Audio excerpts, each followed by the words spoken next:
Doctor BR Ambedkar Konaseema జిల్లా రామచంద్రపురం నియోజకవర్గంలో Telugu Desam party అభ్యర్థిగా వాసంశెట్టి సుభాష్ కు టికెట్ ఇస్తే నియోజకవర్గంలో గల శెట్టిపల్లి సామాజిక వర్గంతో పాటు వివిధ సామాజిక వర్గాలతో కలిసి పార్టీ విజయానికి కృషి చేస్తామని శెట్టిపల్లి నాయకులు తెలిపారు. ద్రాక్షారామంలో జరిగిన మీడియా సమావేశంలో బహుజనవాది భీమ్ సైనిక్ రాష్ట్ర అధ్యక్షులు టీడీపీ నియోజకవర్గ నాయకులు మేడిశెట్టి ఇజ్రాయిల్, ఆర్యవటం మాజీ సర్పంచ్ కోట పద్మావతి తాతాబాయిలు మాట్లాడారు.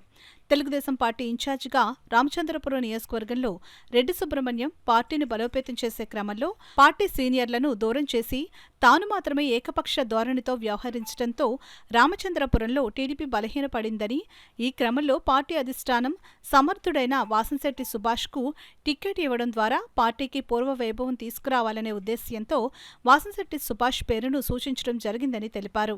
ఈ కార్యక్రమంలో టీడీపీ నాయకులు అప్పారావు, శివాల ఎంపీటీసీ నాగమణి శ్రీనివాస్, కోలంక సర్పంచ్ గుబ్బల మౌనిక శ్రీనివాస్, బాబులు, నక్కా సీను, కె గంగవరం మండల బీసీసీఎల్ అధ్యక్షులు వాసంశెట్టి నాగేంద్ర తదితరులు పాల్గొన్నారు.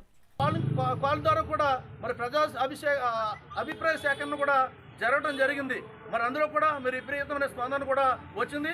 ఈ రోజున వాసంశెట్టి సుభాష్ గారిని ప్రజలు నిజంగా వాసంశెట్టి సుభాష్ గారిని కనుక అభ్యర్థిగా ప్రకటిస్తే కనుక వైఎస్ఆర్సీపీలో ఉన్నటువంటి పార్టీలో సగం ఖాళీ అయిపోద్దని సరే ఈసారి సభాముఖంగా నేను తెలియజేస్తా ఉన్నాను. బోసు గారు మరి ఎవరైతే మేము దళితుల పక్షాన్ని ఉంటానని చెప్పినటువంటి బోసు గారు ఈ రోజున ఎవరైతే శిరోమణి చేస్తారో నేను ఎప్పుడు కూడా అతనికి శత్రువునని చెప్పి తోట తిరుమూర్తి గారి గురించి ఎవరైతే బోసు గారు మాట్లాడారో అదే తోట తిరుమూర్తి గారు, అదే బోసు గారు ఈ రోజున చట్టబట్టలేసి తిరుగుతూ ఉన్నారు.